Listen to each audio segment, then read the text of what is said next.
How the scapegoat survivor may confuse badness with realness.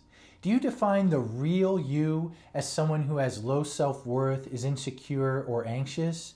Do your own good feelings seem inauthentic or even superficial?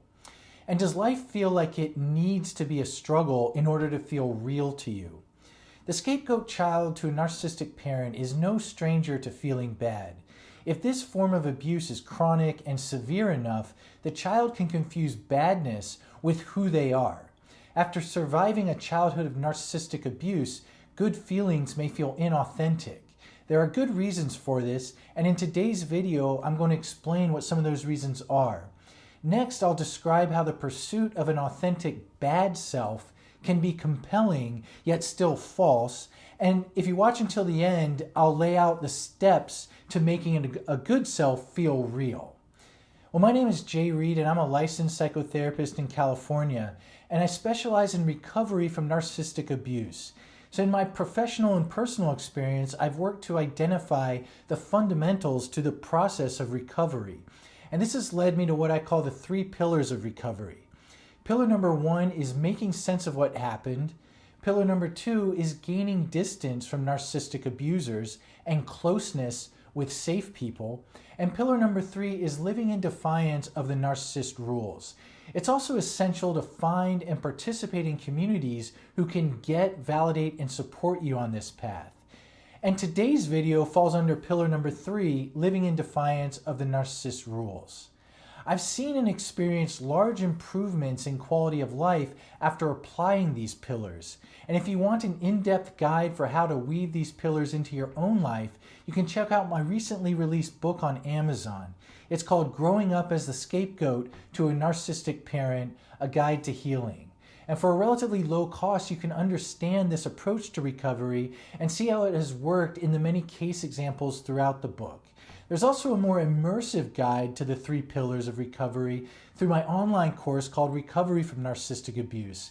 And I've organized all of these resources and more on my website. So if you go to jreedtherapy.com, you can get access to free ebooks for survivors and for therapists of survivors. There's a free webinar on self-care for survivors of narcissistic abuse, a link to my blog, and a 3-hour course offering 3 continuing education credits for therapists of survivors of narcissistic abuse.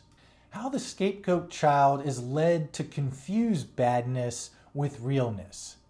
All children depend on their primary caregivers to be a frame of reference for who they are.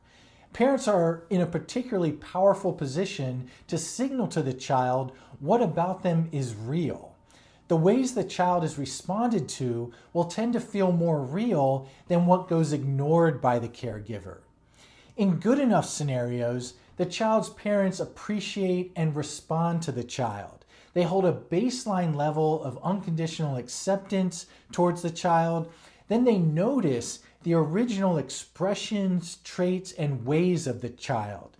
So this can give the child a sense that they are understood how they understand themselves. There's a comfortable symmetry between the child's inner world and how the caregiver responds to that world. The child feels real for who they actually are in the world. The scapegoat child to a narcissistic parent's unique ways of being go unnoticed by that parent. Instead, the narcissistic parent sees this child as an instrument to get their own needs met.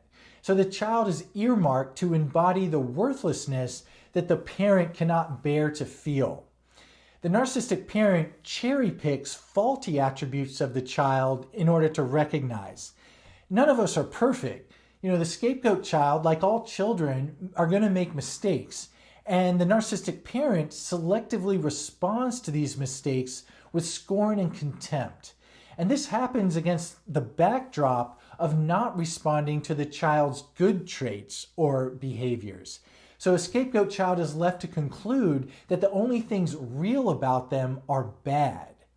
Well, here's an example of how the scapegoat child is led to confuse being bad with being real. Greg was a scapegoat in his family of origin. His mother was narcissistic, and she insisted on her perfection, yet found him to be the worthless one in the family. If she perceived even the slightest of criticisms or insults, she would lash out in vindictive rage. His childhood was an ongoing gauntlet of her and his dad finding fault in him. They would go to church on Sundays and afterwards have breakfast at a diner. At that time, eating was Greg's only source of feeling good in the world. He loved food and would eat with great relish.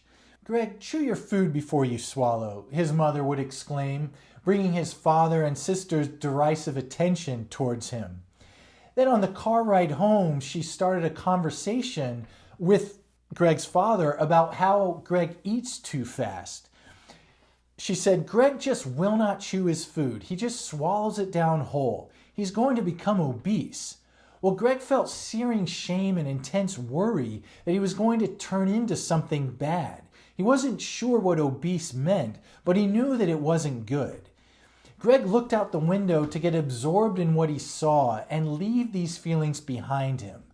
Something felt like it was inside his nose, so he stuck his finger in to get it out. "Ew, he's picking his nose now," exclaimed his sister. His mother spun around in her seat with unbridled contempt. "Greg, get your hand out of your nose right now, darn it. You can't go around picking your nose like that. It's just disgusting." Well, in the 3rd grade, later, Greg was winning his weekly class spelling bees on a regular basis. And one week he lost in an early round because he had spelled the word development with an extra E. And as Greg came to the lunch table to sit with his friends, he said with full sincerity, "I'm really stupid." Saying that seemed like the truth to him. The feelings of dejection and disappointment in himself were what he felt so often in his home. But his friend Sally got up from the table and was so upset by what Greg said that she went and told the teacher. Greg did not know what to do with this at the time, but he knew he felt protected in a certain way. Greg was in a family where everyone picked on him all the time, and now someone was saying in Sally's actions that he should not pick on himself, that it pained them to see him hurt himself like this. The only responses Greg tended to get from his parents were that he was defective. They ignored his strengths. Over time, their continued emphasis on his mistakes led him to conclude that this was what was real about him. He assumed that when people saw and heard him, that they recoiled in disgust like his mother did. Of course, Sally offered a powerful example to the contrary, but Greg just could not make use of it at that point in his life. The siren song of catharsis for the scapegoat survivor. The scapegoat child is conditioned to feel real only when they feel bad about themselves. And one of the ways this can manifest as the child grows up is to search for a way to wholly become this negative identity. And here is how and why this can occur. The scapegoat child who is forced to think of themselves as bad also feels like something is amiss. There can be a lurking sense of not feeling entirely real and feeling incomplete in some way. And when this happens, the scapegoat survivor may seek to feel more complete by accessing and expressing how bad they feel about themselves. This they have learned is what is in fact real about them. So ratcheting up these feelings, these bad feelings, should lead to feeling more complete and more authentic. And there can be a subtle hope that feeling one's badness will lead to a salvation of sorts. This may mimic the scapegoat child's understanding of why their narcissistic parent was so hostile towards them. The child had to assume that the parent would not be so contemptuous towards them if the child were just better. So if the child can take full ownership of their badness, then maybe they can be forgiven by the parent and loved. It would be a salvation for the child in this sort of predicament. Unfortunately, both forms of salvation are mirages. The actual reason the scapegoat survivor feels incomplete is because the idea of their badness is inauthentic. The narcissistic parent's selective responses to the scapegoat child's mistakes were a fabrication.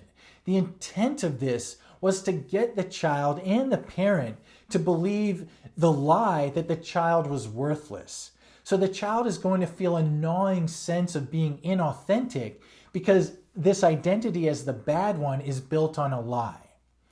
So back to this example of Greg, at his first job after college, he received his first performance review.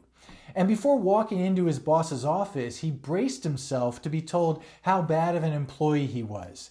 As he sat down, he said to his boss, "Look, I want to come clean with you. I don't think I've done as good a job as I can. I really want to, so please don't pull any punches in telling me how I can improve."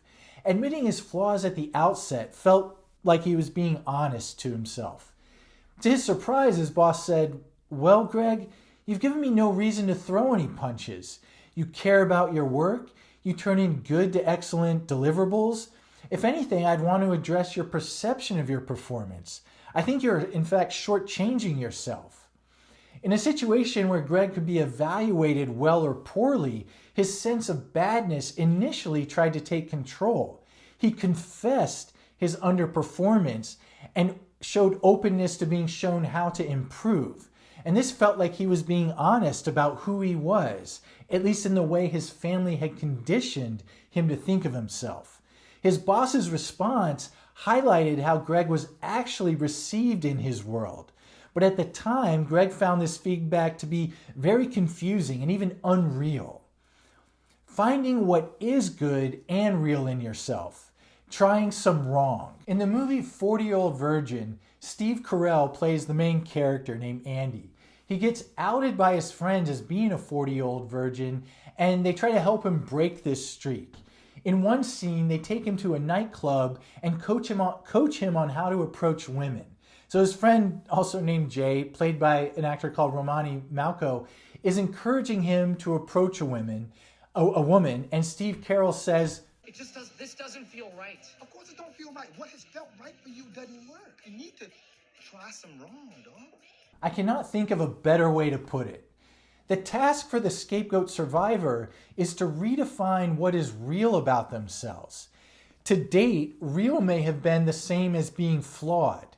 Recovery involves resisting the siren song of doubling down on this identity. So if you're familiar with the Odyssey or even "O Brother, Where Art Thou?", sirens were these creatures in the sea who sang a beautiful song that would allure sailors towards them, but they were perched on these rocks under the water. So when the sailors were drawn to the sirens, they'd end up getting shipwrecked. In this case, the siren song is this notion that one is bad or flawed.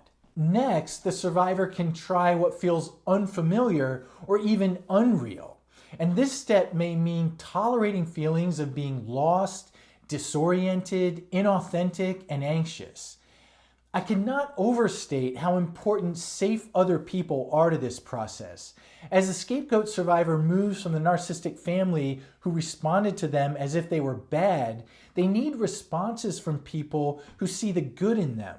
And that is what will make goodness as a basis of the survivor's identity feel real in due time. And this process takes time because we're programmed to privilege our family's view of us. The scapegoat survivor has to surrender their allegiance to the family's view of them. This is hard by itself.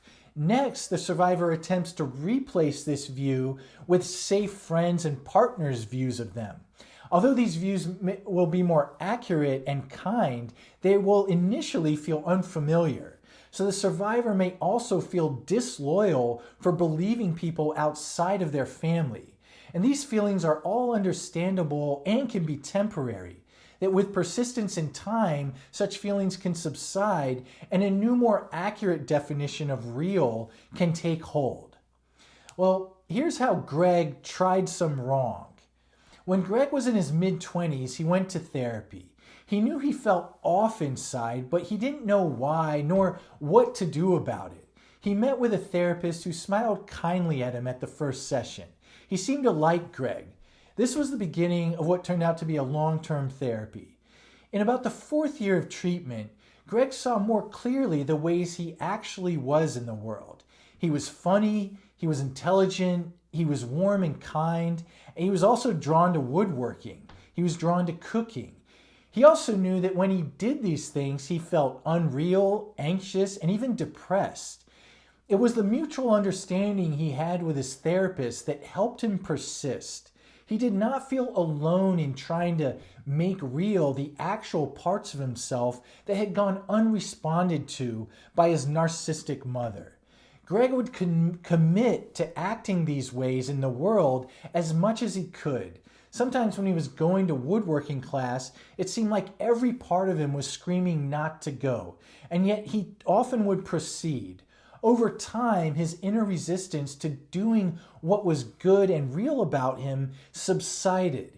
He now had a supportive relationship with his therapist that helped him understand these feelings and push through them. This process itself took several years. Progress was sure, but incremental. And at the end of this treatment, Greg could say that he had a new frame of reference for who he was that was good and felt fairly real. That old frame of reference would still creep in at times, but Greg could now see it as a familiar but false inner state. Well, I hope you found this distinction between what is familiar and bad as being, often confused with real versus what is true and good about yourself as a scapegoat survivor being maybe real, but not necessarily feeling that way at the outset of recovery, and maybe along the way too at times. As with all these videos and practices that I suggest, first and foremost is to exercise compassion and patience with yourself as you go along. That's such a powerful antidote to the unkind and unrealistic ways that one is treated with a narcissistic parent. And thank you for watching, and again for your continued engagement with this channel and the kind of resources that surround it. I can't tell you how much I appreciate it, and how, again, encouraging and heartening it is to see the community and support offered to one another in the comments section to really kind of like counteract so many of the messages sent, and it maybe had to be believed at times to survive this form of abuse. And with that, again, thanks, and I look forward to posting again next Friday. Take care.